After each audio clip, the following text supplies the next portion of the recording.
சாய் பக்தர்களுக்கு என் அன்பு வணக்கங்கள். ஓம் சாய்ராம்.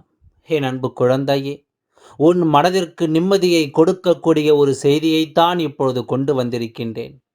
இன்று நீ அனுபவிக்கின்ற கஷ்டங்களுக்கெல்லாம் காரணமாக இருக்கக்கூடிய ஒருவர் அங்கே உன்னை நினைத்து கண்ணீர் வடித்துக் கொண்டிருக்கின்றார்.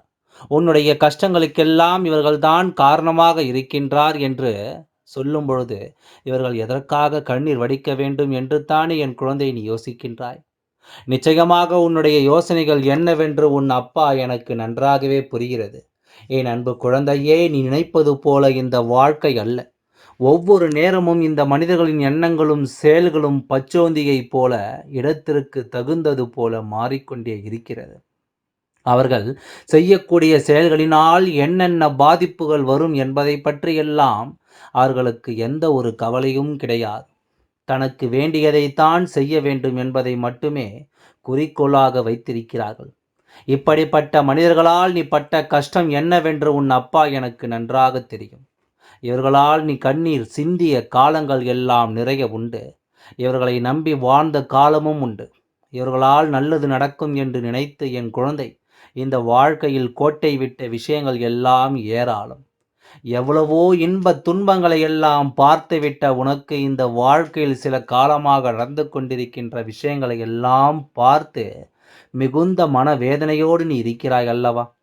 உன்னை அழ வைத்தவர்களுக்கு இன்று அழ வேண்டிய சூழ்நிலை வந்திருக்கிறது என்றால் ஏதோ ஒன்று நடத்திருக்கிறது என்பதை உன்னால் புரிந்து கொள்ள முடிகிறதல்லவா? இந்த அப்பாவின் வார்த்தைகள் ஒவ்வொரு நாளும் உன் வாழ்க்கை நடக்கின்ற உன்னை சுற்றி இருக்கின்ற பிரச்சனைகளை பற்றியது. அது மட்டுமல்ல, இனி உனக்கு நடக்கப் போகின்ற பல விஷயங்களை பற்றியும் அப்பா சொல்லிக் கொண்டிருக்கின்றேன் என்பதையும் நீ மறந்துவிடக்கூடாது. இந்த சாயப்பா எப்பேற்பட்ட சூழ்நிலையிலும் உன்னை விட்டு விலகிவிட மாட்டேன். உனக்கு நான் நடத்தக்கூடிய நன்மைகள் எல்லாம் இன்னும் எத்தனையோ இருக்கிறது. அதையெல்லாம் நிச்சயமாக நான் உனக்கு நடத்தி காட்டிவிடத்தான் போகின்றேன். உன்னை சோதனைக்கு ஆளாக்கியவர்கள், உன்னை வேதனைப்படுத்தியவர்கள் என்று எத்தனையோ பேர் உன்னை சுற்றி இருக்கின்றார்கள். அவர்களுக்கெல்லாம் என்ன கொடுக்க வேண்டும் என்பதை இந்த அப்பா முடிவு செய்து விட்டேன். அவ்வளவு எளிதில் அவர்களையெல்லாம் நான் என்னை விட்டு போய்விடப் போவதில்லை. அவர்கள் என்னதான் அழுதாலும் உருண்டாலும் புரண்டாலும் இந்த அப்பா அவர்களுக்கு சரியான பாடத்தை கற்றுக் கொடுக்கத்தான் போகின்றேன். இதுவரை உன்னுடைய வாழ்க்கையில் நீ உண்டு, உன்னுடைய வேலை உண்டு என்றபடித்தான் இருந்து கொண்டிருக்கிறாய். காலையில் எழுந்து நல்லபடியாக சாப்பிடுவாய். சில நேரங்களில் அதுவும் அவசர கதியில் மறந்துவிட்டு சென்று விடுவாய். உன்னுடைய வேலைகளை எல்லாம் பார்த்துவிட்டு வேலைக்கு செல்வாய். மாலை நேரத்திற்கு பிறகு வீட்டிற்கு வருவாய். உன்னுடைய வேலைகளை பார்ப்பாய். அதன் பிறகு ஒரு பறவையைப் போல சின்ன தூக்கத்திலும் இருப்பாய். நீ இப்படியே இருந்து கொண்டிருந்த இந்த நேரத்தில்தான் உன்னுடைய வாழ்க்கையில் உனக்கான பல நல்ல விஷயங்கள் எல்லாம் உனக்கு நடக்கத் தொடங்கியது. இந்த நல்ல விஷயங்களை எல்லாம் பொறுக்க முடியாமல் தான் ஒரு துரோகமும் உன் வாழ்க்கை நடந்தது. இவர்களுக்கெல்லாம் எப்படி வாழ்க்கையில் நல்லது நடக்கிறது என்று சொல்லி ஒரு துரோகி உன்னுடைய வாழ்க்கையில் தேவையில்லாத விஷயங்களை எல்லாம் செய்து உன்னை குழப்பி விட்டாய். இவர்களுடைய இந்த செயல்களினால் உன் வாழ்க்கையில் நடக்கின்ற பல நல்ல விஷயங்கள் எல்லாம் நிச்சயமாக நடக்காமல் போனது. அதற்கு காரணம் இவர்கள் செய்வதைக் கண்டு நீ மனதளவில் காயம் கண்டதுதான். நமக்கு எத்தனை நெருக்கமானவர்கள் நம் வாழ்க்கையில் இவ்வளவு பெரிய துரோகத்தை செய்து விட்டார்களே என்று சொல்லி நீ வேதனைப்பட்டதன் விளைவுதான் நீ எடுத்து வைத்த முதல் அடியை உன்னால் முழுமையாக எடுத்து வைக்க முடியாமல் போய்விட்டது. இனியாவது உன் வாழ்க்கையில் உன்னை சுற்றி என்ன நடந்து கொண்டிருக்கிறது எல்லாம் நீ அறிந்து கொள்ள வேண்டும். உன் வாழ்க்கையானது உன்னை ஏதாவது ஒரு கட்டத்தில் நல்ல நிலையை நோக்கி அழைத்து சென்று கொண்டிருந்ததல்லவா? எப்படியாவது இந்த வாழ்க்கையில் நாம் நல்லபடியாக மீட்டு கொண்டு வர வேண்டும் என்கின்ற தைரியத்தை உனக்குள்ளே கொடுத்தது இந்த சாயப்பா. என்னுடைய வார்த்தைகள், என்னுடைய வாக்கினை ஏற்ற பிறகு என் குழந்தை நீ விழித்து கொண்டாய் அல்லவா? இப்படியே இருந்து விட்டோமானால் இவர்கள் நம் வாழ்க்கையை முழுவதுமாக அழித்து விடுவார்கள் என்று நீயாக தெய்வத்தை நாடி வந்தாய் அல்லவா? வார்த்தையே கதி என்று நீ சரணடைந்து விட்டாய் அல்லவா? உன் குலதெய்வத்தின் பாதத்தில் இப்பொழுது வரை சரணடைந்து கிடைக்கிறாய் அல்லவா? அதற்கு பலன்தான் இப்பொழுது உனக்கு கிடைத்திருக்கிறது. உன்னுடைய குலதெய்வத்தை இன்று நீ சரணடைந்தாய். உன் குலதெய்வம் அவர்களை ஒரு கை பார்த்து விட்டது என்பதுதான் உண்மை. எப்பொழுது அவர்கள் உன்னுடைய வாழ்க்கையில் மிகப்பெரிய துரோகத்தையும் தவறுகளையும் செய்தார்களோ அதற்கு பிறகும் அவர்களுக்கு மன்னிப்பு என்பது ஒரு நாளும் கிடையவே கிடையாது. அவர்களுக்கு வாழ்க்கையில் என்ன தண்டனை கொடுக்க வேண்டும் என்று நாம் முதலில் நினைப்பதை விட, அவர்கள் திருந்துவதற்கான வாய்ப்புகள் அவர்களுக்கு ஏற்கனவே கொடுக்கப்பட்டிருந்தால், இந்த வாய்ப்புகளை அவர்கள் சரியாக பயன்படுத்திக் கொள்ளவில்லை. மீண்டும் மீண்டும் தவறுகள் செய்து அவர்களுடைய பெயரை அவர்களே எடுத்துக்கொண்டார்கள். உன் குலதெய்வத்தின் பொறுமைக்கும் ஒரு எல்லை இருக்கிறதல்லவா? பொறுமை எல்லாம் கடந்துத்தான் அவர்களுக்கு மிகப்பெரிய தண்டனை கிடைத்துவிட்டது. இந்த வாழ்க்கையில் மீண்டும் எழும்ப முடியாத அளவிற்கு மிகப்பெரிய பிரச்சனையை அவர்கள் சந்தித்துக் கொண்டிருக்கிறார்கள். எந்த ஒரு விஷயம் உன் வாழ்க்கை நடந்ததற்காக வருத்தப்பட்டு பொறாமைப்பட்டு அதை தடுப்பதற்கு ஓடி வந்தார்களோ, அந்த விஷயங்கள் அத்தனைக்கும் அவர்கள் வாழ்க்கையில் இனி ஒருபொழுதும் நடக்காது. அடுத்தவர்களுக்கு நீ என்ன தேங்கி நிற்கின்றாயோ, அந்த தீங்குதான் உன்னை வந்து சேரும் என்று உன் அப்பா, உன் குலதெய்வமும் அவர்களும் தண்டனையை கொடுத்து விட்டது. உன்னுடைய குடும்பத்தில் இருக்கின்ற அத்தனை பேரின் வாழ்க்கையை பார்த்து பொறாமைப்பட்டார்கள் அல்லவா? சந்தோஷமாக இருக்கின்றவர்கள் எல்லாம் பார்த்து எப்படி இவர்களுக்கு மட்டும் தெய்வம் இது போன்ற சந்தோஷத்தை கொடுத்திருக்கிறது, இந்த சந்தோஷம் அழிய வேண்டும் என்று நினைத்தார்கள் அல்லவா?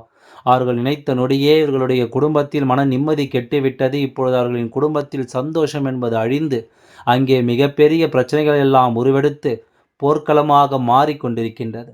இனி இவர்கள் என்ன நினைத்தாலும் சரி, எதை செய்தாலும் சரி, இந்த வாழ்க்கையில் உனக்கு நல்ல விஷயங்கள் எல்லாம் நிச்சயமாக நடக்கும். ஒருவரிடத்தில் நாம் எதை கொடுக்கின்றோமோ அதுதானே நமக்கு தெரிந்து வரும். இவர்களுடைய இல்லத்தில் முக்கியமான ஒருவருக்கு உடல்நிலையானது மிகவும் மோசமாகி கொண்டிருக்கிறது. ஏனென்றால் அதற்கு காரணம் அவர்களுடைய மோசமான எண்ணங்கள். தீய எண்ணங்களை எல்லாம் நினைத்து நினைத்து தனக்குள்ளேயே எதிர்மறையான ஆற்றலை எல்லாம் அதிகமாக உள்வாங்கி இப்பொழுது மனநோயால் பாதிக்கப்பட்டிருக்கிறார்கள். இது இப்படியே தொடருமானால் நிச்சயமாக இவர்கள் வாழ்க்கையிலிருந்து ஒரு நாளும் மீண்டு வர முடியாது. இப்படிப்பட்ட ஒருவரை எண்ணிதான் அந்த குடும்பத்தில் இருப்பவர்கள் அனைவருமே இப்பொழுது கண்ணீர் சிந்திக் கொண்டிருக்கிறார்கள். என் அன்பு குழந்தையே, ஒவ்வொருவரின் எண்ணங்கள் போலதான் அவர்களுக்கு வாழ்க்கை அமையும் என்பது உனக்கு நன்றாக தெரியும் அல்லவா? அதுதான் இப்பொழுது அவர்கள் குடும்பத்திலும் நடந்து கொண்டிருக்கிறது. இவர்களுக்காக நீ ஒரு நாளும் வருத்தம் வேண்டாம், பயந்து நிற்கவும் வேண்டாம். இந்த அப்பா உன்னோடு இருக்கிறேன் என்பதை மட்டும் நீ நினைவில் வைத்து கொண்டால் போதும். என் அன்பு குழந்தையே, உன்னுடைய வேண்டுதல்கள் எல்லாம் இந்த அப்பாவிடத்தில் பலித்து விட்டது. ஏன் தெரியுமா? நீண்ட காலமாக இந்த அப்பா அன்பினை நீ முழுமையாக பெற்றுவிட்டாய். என்னுடைய அன்பினை நீ முழுமையாக பெற்றிருப்பதால் மட்டும்தான் என் வாக்கினால் உன்னால் உணர்ந்து கொள்ள முடிகிறது. நீ ஒரு முறை சிந்தித்துப் பார், இந்த அப்பா எப்படி உன் வாழ்க்கைக்கு நுழைந்தேன், எப்படி உன்னிடத்தில் நான் தோறும் பேசிக் கொண்டிருக்கின்றேன். நீ எப்படி இந்த அப்பாவிடத்தில் அளவுக்கு அதிகமான அன்பினையும் பக்தியையும் வைத்திருக்கின்றாய். இதையெல்லாம் உணர்ந்துத்தான் இடத்தில் நான் நாள்தோறும் நம்பிக்கையும் மன நிம்மதியும் கொடுத்து கொண்டிருக்கின்றேன். நீ என் மீது எத்தனை அன்பு கொண்டிருக்கிறாய் என்பதை இப்பொழுது நான் புரிந்து கொண்டேன். நீ என்னிடத்தில் உண்மையான பக்தியோடு தான் இருக்கின்றாயா, என்னை வணங்குகின்றாயா, வணங்கவில்லையா என்று மனதளவில் கூட நான் சந்தேகப்படவில்லை. ஏனென்றால் எனக்கு நன்றாக தெரியும் அல்லவா நீ என் மீது எத்தனை அன்பு வைத்திருக்கிறாய் என்று. அப்படி இருக்கக்கூடிய என் செல்ல குழந்தைக்கு உன்னுடைய வேண்டுதலை எல்லாம் நான் நிறைவேற்றி தராமல் போய்விடுவேனா என்ன? நீ மனமுருங்கி என்னிடத்தில் கேட்ட வேண்டுதல்களை எல்லாம் நான் நிச்சயமாக நிறைவேற்றி கொடுக்கத்தான் போகிறேன். நீ இந்த அப்பாவிடத்தில் மன உறுதி கேட்டது, பண நிம்மதியோடு உன்னுடைய தீவினை கேட்டதும், உன்னுடைய காயப்படுத்தியவர்களுக்கான தண்டனையை கேட்டதும், இடத்தில் இருந்து கொண்டே உனக்கு துரோகங்கள் செய்தவர்களுக்கான நல்ல பாடத்தினை கேட்டதும், இவை எல்லாவற்றையும் நான் உனக்கு நிறைவேற்றி கொடுக்கத்தான் போகின்றேன். இனி உன்னுடைய வாழ்க்கை நீ ஆசைப்பட்டபடியே நிம்மதியாக சந்தோஷமாக அமையப் போகிறது. அதையும் நான் நிச்சயமாக உனக்கு செய்து கொடுக்கத்தான் போகின்றேன். என் அன்பு குழந்தையே, எல்லாம் ஆசையும் நிறைவேற்றுவதுதானே இந்த அப்பாவினுடைய முதல் கடமையாக இருக்கிறது. அப்படி இருக்கும்பொழுது நான் உன்னுடைய வேண்டுதல்களை எல்லாம் நிறைவேற்றி தராமல் போய்விடுவேனா என்ன? என் குழந்தையே, நீ இப்பொழுது என்ன மனநிலையில் இருந்தாலும் உன்னை மீட்டு கொண்டு வர வேண்டியது இந்த அப்பாவினுடைய பொறுப்பாகும். அப்பாவிடத்தில் நான் வைத்த வேண்டுதல்கள் எல்லாம் நிச்சயமாக எனக்கு பலிக்கப் போகிறது. நாம் கேட்டவற்றையெல்லாம் அப்பா கொடுத்து விடுவார் என்ற சந்தோஷத்தை நீ அனுபவிக்கத்தான் போகிறாய். உன்னுடைய நம்பிக்கையை நான் எப்பொழுதும் நிச்சயமாக வீணாக்கிவிட மாட்டேன். உன் வாழ்க்கையில் நீ ஒரு புதிய உறவை வரவேற்க தயாராகி கொண்டிருக்கிறாய் என்பதையும் நான் உனக்கு முன்கூட்டியே தெரிவித்து கொண்டிருக்கின்றேன். என் அன்பு குழந்தையே, உனக்கு தெரிந்தவர்களோ தெரியாதவர்களோ ஏற்கனவே அறிமுகமானவர்களாக கூட யாராக வேண்டுமானாலும் இருக்கலாம். ஆனால் உன் வாழ்க்கையில் புதிய உறவு ஒன்று வரப்போவது நிச்சயம். நல்ல உண்மையான உறவுகள் என்னிடத்தில் இல்லை, நல்ல நண்பர்கள் இல்லை, யாரை நம்புவது என்று தெரியாமல் நீ குழம்பி நின்று கொண்டிருந்தாய் அல்லவா? உன்னுடைய தேவைக்கேற்ப உனக்கு நல்ல ஒரு நட்பினையும் நல்ல குடும்ப உறவுகளையும் உண்மையான அன்பினை உன்னிடத்தில் கொடுக்கக்கூடிய ஒரு துணையையும் உன் வாழ்க்கையில் கிடைக்கும்படியே நான் செய்து போகின்றேன். இனிமேல் நீ செய்யப் போகின்ற தொழில் ஏற்கனவே நடத்தி கொண்டிருக்கின்ற தொழிலை விட இன்னும் முன்னேற்றம் அடையவும், உன்னுடைய வேலைகளில் நீ வெற்றி பெறுவதற்கும் அங்கே நல்ல சூழ்நிலைகள் எல்லாம் அமையப் போகிறது. உங்கள் ஒவ்வொருவரின் வேண்டுதல்களும் இந்த அப்பா நிச்சயமாக நிறைவேற்றி தரத்தான் போகிறேன். இதற்கு முன்பு எதற்காகவெல்லாம் நீ வருந்தி நின்றாயோ, எதற்காகவெல்லாம் வேதனைப்பட்டாயோ, அதற்கான நல்ல மருந்தை நிச்சயமாக என்னிடத்திலிருந்து பெறத்தான் போகின்றாய். உனக்கு எல்லாமே கிடைக்கப் போகிறது. அதை உன்னுடைய கைகளிலேயே இந்த அப்பா கொண்டு வந்து கொடுக்கப் போகிறேன்.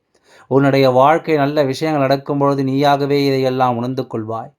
இதுவரை உனக்கு எந்தெந்த விஷயங்கள் எல்லாம் கிடைக்காமல் இருந்ததோ, எந்தெந்த விஷயங்கள் எல்லாம் தடைப்பட்டு நின்றதோ, அதையெல்லாம் இனிமேல் நடக்க இருக்கின்ற நாட்களில் நீ அடையப் போகின்றாய். இந்த அப்பாவின் மீது நீ நம்பிக்கை அதிகமாக வைத்து விட்டாய் அல்லவா? அப்படி இருக்கும்பொழுது இனிமேல் உன் வாழ்க்கையில் நல்ல விஷயங்கள் நடத்தி காட்டுவது என்னுடைய முழு பொறுப்பாக மாறி இருக்கின்றது. நான் ஒரு பொழுதும் உன்னை கைவிட்டு விட மாட்டேன். எல்லாம் நல்லபடியாகவே நடந்து முடியும். ஓம் சாய்ராம். நன்றி, வணக்கம்.